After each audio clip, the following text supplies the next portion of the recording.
Hello everyone.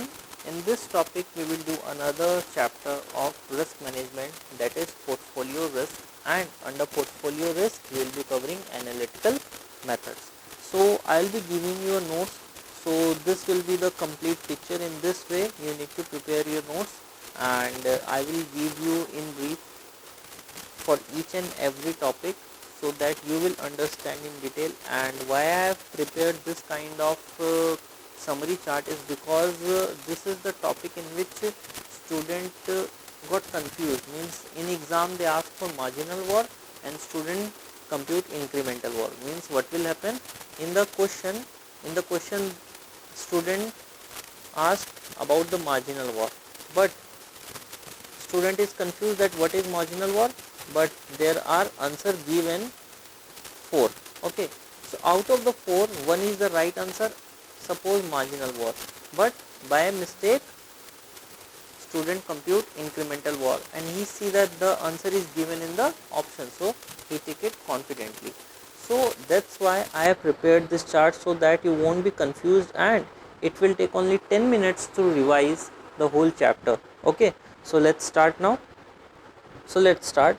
There are basically 5 different VAR which we have to calculate incremental VAR. First is the individual, then incremental, marginal, component VAR, and diversified portfolio VAR. And undiversified portfolio VAR I have included in the diversified portfolio VAR only. Okay. So let's start that why we really have to do this chapter, so that we can understand the basic concept of the chapter. There are two fund manager, A and B. Okay, or we can say that these the A and B, they both are the part of a company. Okay, they both work in the different field but work for the same company. What is the task of A? The task of A is just only and only is risk management, and the task of B is portfolio management. So what you say, what is the objective of Mr. A? The objective of Mr. A is to find out the ways to reduce the risk. Write down, to find out the ways to reduce risk. And what is the objective of the portfolio manager? Just try to think. His task is optimal portfolio. Write it down. The objective of Mr. B is optimal portfolio. And what is optimal portfolio? By keeping the lowest risk and the highest return. That is optimal portfolio. Clear? In the first part of the topic we will be completely focused on our risk management, and then in the second part we will come up with the portfolio management, because when you have to take the decision on portfolio you need to have the idea of the risk either for the particular security or the particular fund. Then only you can construct your optimal portfolio. Suppose you have the portfolio of 3 securities ABC and you want to buy D into your portfolio. So you have to find out that suppose I am investing in D.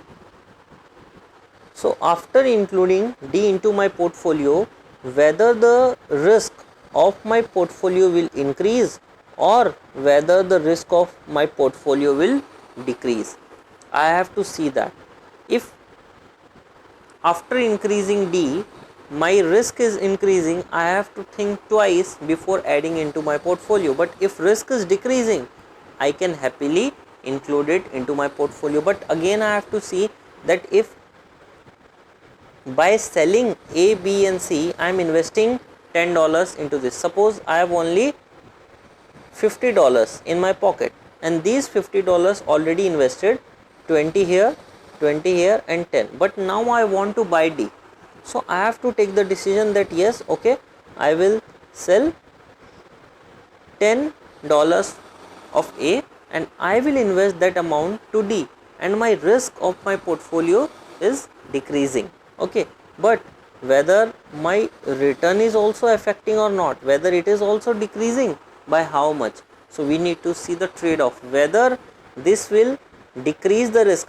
Okay, it is decreasing the risk, but how much it's decreasing my return, that also I have to see, because at the end of the day I have to satisfy my client with the amount of return rather than the risk I have taken, because all my clients, all the investors, at the end of the day they just see that how much they have returned practically rather than how much risk was taken. Clear? So I am starting this topic now. Before that, I am assuming that you have the basic knowledge of war. Okay, so let's start with the first one, that is incremental war, the most easiest one. What does it really say? Two interpretation basically. Number one, when you have only one security, suppose Reliance Industry, or when you have a portfolio, and out of portfolio you want to analyze Reliance Industry, either you have only one script or you have a portfolio of script, but you want to analyze what is the war, what is the value at risk of Reliance Industry in my portfolio or in my demat account. So what you will do, we all know that war is calculated with the help of Z score. War is calculated with the help of Z score, and that Z score is associated with the level of confidence. Level of confidence, either I can take 95 or 99%. Clear? In simple terms, we can say that there is 99% chance that my loss will not exceed such and such amount. There is 99% chance that my loss will not exceed such and such amount. Clear? Or in other words, there is 1% chance that this much amount definitely I will lose. Means this is the amount, this is my war, when I am saying for 1% rather than 90%. So what should be my language? My language should be that I am 100% sure, or we can say that I am 1% sure that I will lose this amount, or there is only 1% chance that my loss will be below this level. Suppose my war is $1,000. When I will say from 1% point of view, what I say, that there is 1% chance that my war or my loss will be less than $1,000. And when I say 99%, then I will say that I am 99% sure that my loss will not exceed $1,000. Clear? So basically in terms of war, we are calculating our loss, that what is the minimum and the maximum loss which we can have. From 99% we are saying about the maximum loss, and from 1% point of view we are saying the minimum loss. So it's between the those who are saying in what sense they usually say. But what is war? War is about the loss. Now loss can be in different way. Loss can be individually, it can be individually Reliance, or it can be into the portfolio. So when I say Reliance, okay, for that obviously we need the Z score, at what confidence interval we want to calculate our war. Okay, then what is the sigma? What is sigma? It is the standard deviation of the return of Reliance. What is sigma? It is the SD of return of asset, and next your amount invested, that what is the amount you have invested. Clear? So this is the part when you have only Reliance Industry. Okay, the confidence, then standard deviation of the return, then what is the amount you have invested. Clear? If you want an example, I can give you a small example. My Z score is 2.33 and the standard deviation of the return say 18% and my amount invested is $50,000. Okay, so now calculate that what is the VAR of Reliance Industries, because you are looking only for Reliance Industry. So my VAR is $20,970. Clear? So this is the amount, which I can lose. Clear? Now suppose I have a portfolio of 3 stocks. That is Reliance Industries, then Infosys and Facebook. Okay, in Reliance Industry I have invested $50,000 and in Infosys I have invested $150 and in Facebook I have invested $1 lakh. So what is the total amount which I have invested? What is the total amount of my portfolio? It is $3 lakh. Clear? But I have to calculate the VAR of the Reliance. Okay, I don't want to calculate the VAR of the Facebook, but I want the VAR of the Reliance. So what will I do? Just a small change. What is the small change? Rather than using 50,000, we will use the weight into the total amount of the portfolio. Okay, so what is the weight of the portfolio? Weight of the portfolio is 50,000 divided by 3 lakh into 100. So 40.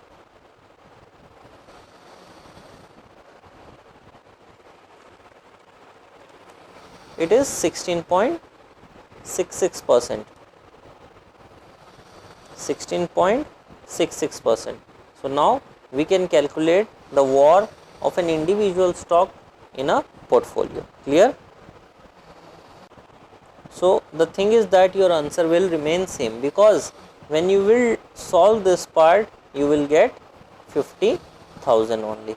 Okay, so in whatever way you will do, the result and the output will be same. Clear? So now we are done with our individual VAR. Let's jump to diversified VAR, because after doing that it is comfortable to do this diversified VAR. Now we have computed the VAR of only a single stock. When we have to calculate the VAR of the complete portfolio, what we will do? Let's come to our question again. What is the amount of the portfolio? If you remember, the amount of the portfolio is $3 lakh. So this time I don't want to calculate the VAR of the particular script. This time I want to calculate the VAR of my whole portfolio. So amount will change. So please calculate the amount. So it will be $1,25,820 will be the VAR of the portfolio. Clear? What is the reason that the amount of VAR is so high? Number one, that I am 99% sure that my loss will not go beyond this, first, and second, the standard deviation of the return of the portfolio, this time the return of portfolio is also very high. Clear? Now see, if we'll look at this part, VAR, Z score is completely subjective. We can find out from the table, and the amount of portfolio invested we can also find out easily from the details given. Okay, now what is the most important thing which we have to dig into is the calculation of the standard deviation of the return of the portfolio. This word is important, standard deviation of the return of the portfolio. So how we can calculate the standard deviation of the return of the portfolio? So this is what I am sharing with you, is only and only for when you have two securities. When you have two securities in your portfolio, you can this formula, that is weight 1 square sigma square plus weight 2 square sigma square plus 2 into weight into correlation into sigma. So most important thing now we have to discuss is the effect of correlation. Straight question used to come from this section. Okay, when you can say that your correlation 0 means both the scripts are uncorrelated, then the calculation of VAR is completely simple. How you can calculate it? VAR of first security plus VAR of second security. Obviously you have to take the square. Okay, when it is clearly mentioned that both the scripts are completely uncorrelated, you can calculate your VAR simply in this way. And when it is said that your portfolio is completely correlated, okay, or we can say that our portfolio is undiversified, this completely shows that my portfolio, both the securities, they are correlated with each other. Means if Reliance will increase, Infosys will increase. If Reliance will decrease, Infosys will decrease. Means my portfolio is not diversified, they both move in the same direction.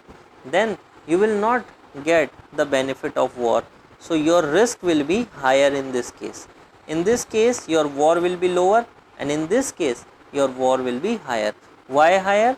Because both the script will move against to you. Suppose if they are rising, that's okay, but when they are falling, they both will fall and your losses will be higher as compared to the one when they are either non-correlated or negatively correlated. Okay, and when both the securities are negatively correlated, then see your standard deviation will be much lower. Clear? Now this standard deviation which I have showed you here, you can calculate the SD, okay, only for two securities in the portfolio. Suppose when there are more than two securities in the portfolio, then how you can calculate your standard deviation of the portfolio? So this is a small formula which you need to remember while solving the questions. Okay, but there are few assumptions when you are using this formula.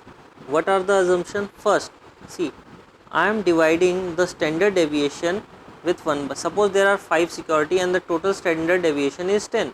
So see, there are 5 securities and total standard deviation is 10. So what is my standard deviation after each security? It is 2. Means the standard deviation is same. Okay, means all the 5 securities A, B, C, D and E, they both have the SD of return same. This is the first assumption. Second, their weights should be equal. Clear?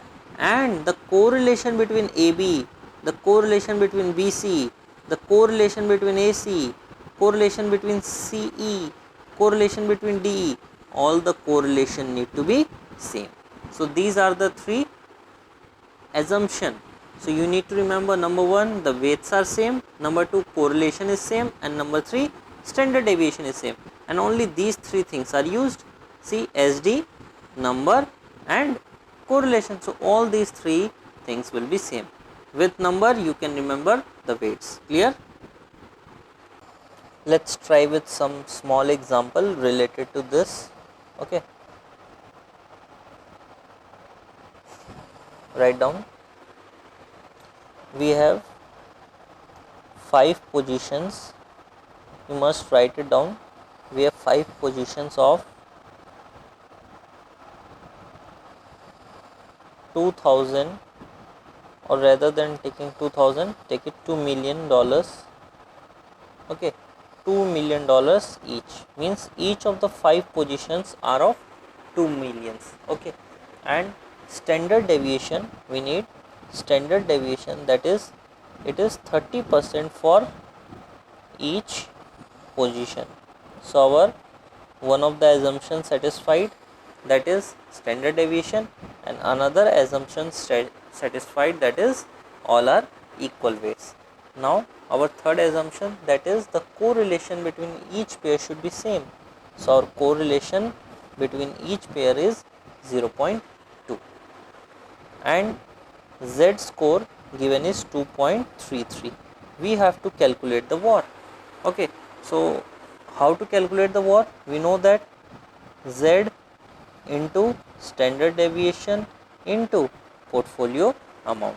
So Z is given 2.33 and the value of the portfolio is 5 into 2, that is 10 million. What is left to calculate? That is the standard deviation of the portfolio. So how we can calculate the standard deviation of the portfolio? That's important.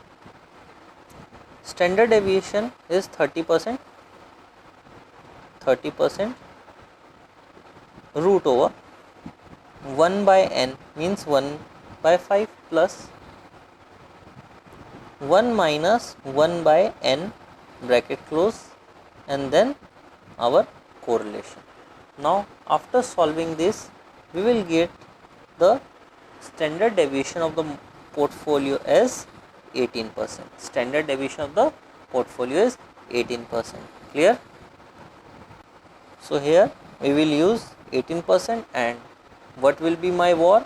My VAR will be 4,194,000. So my VAR will be $4 million or $4.194 million. Clear?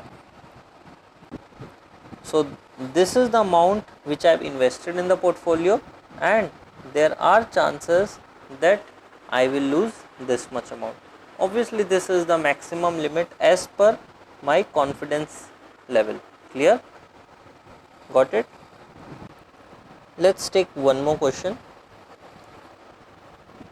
There are two scripts. The VAR of the first script is $2.4 million and the VAR of the second script is $1.6 million.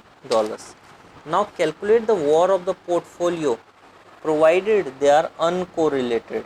Okay, for uncorrelated, what I have said, that you have to take the square root of each VAR and you have to square the VAR. So VAR of the portfolio is 2.8844. Clear? This is the VAR. Suppose this is the VAR of Reliance, this is the VAR of Infosys, and your portfolio contain these two positions. Now what is the VAR of your portfolio is 2.8844. Clear? So somewhere your VAR increased.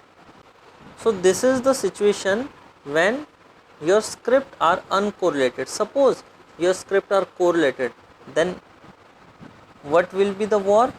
Your VAR will be the addition of both the VAR. So how much it will be? It will be 4. So you can compare, this is perfectly correlated, and this one is uncorrelated. So perfectly correlated is higher as compared to uncorrelated VAR. Clear? Let's start with the marginal VAR. What it is saying, I have just jotted down the few important points. Particular position in a portfolio, it's talk about the particular position in a portfolio. That's important when you are looking for something, means marginal means something, for a particular something we want to calculate the VAR. Per unit change in portfolio VAR means if you are adding one position of the Reliance, means one share of the Reliance in the portfolio, what will be the addition or subtraction? Means the word uses change. It is not only about talking about the addition, it is your VAR can increase, your VAR can decrease. Means if you will take a per unit investment in the portfolio, what will be the change in the VAR of the portfolio? Clear? You have to, if you are making some additional position, then what is the change in the VAR of the portfolio? Simple as the word says. If there are 3 script in your portfolio and you want to add D into the portfolio, what will be the change in the war of my portfolio when D will enter my portfolio, whether the war will increase or decrease. That's why it's saying the word change. Okay. Now let us understand how we can calculate the marginal war. Okay, so marginal war can be calculated in such a way that first of all you need to take the total amount of the portfolio, and that is the war of the portfolio. Suppose I say 10 is the war of the portfolio and 100 is the amount of the portfolio, means it is 10%, and that is multiplied with the beta of the stock. Suppose Reliance Industry, I want to add Reliance Industry into my portfolio. So what is the beta of Reliance Industry? That beta I will be multiplying with the war. Okay, so what I'll be getting if I'll add Reliance, suppose the beta of the Reliance is 1.2, then what will happen? 10% into 1.2, what that will be the marginal war of Reliance. And when I'm including the beta, it is clearly mentioning that beta shows relationship. What kind of relationship? Linear relationship with the market, just like we have seen the CAPM. Clear? So marginal war shows linear relationship with the market. Clear? Next we will do some questions related to marginal war, and incremental war is left and component war is left. So that we will cover in next lecture. Okay, so thank you for now.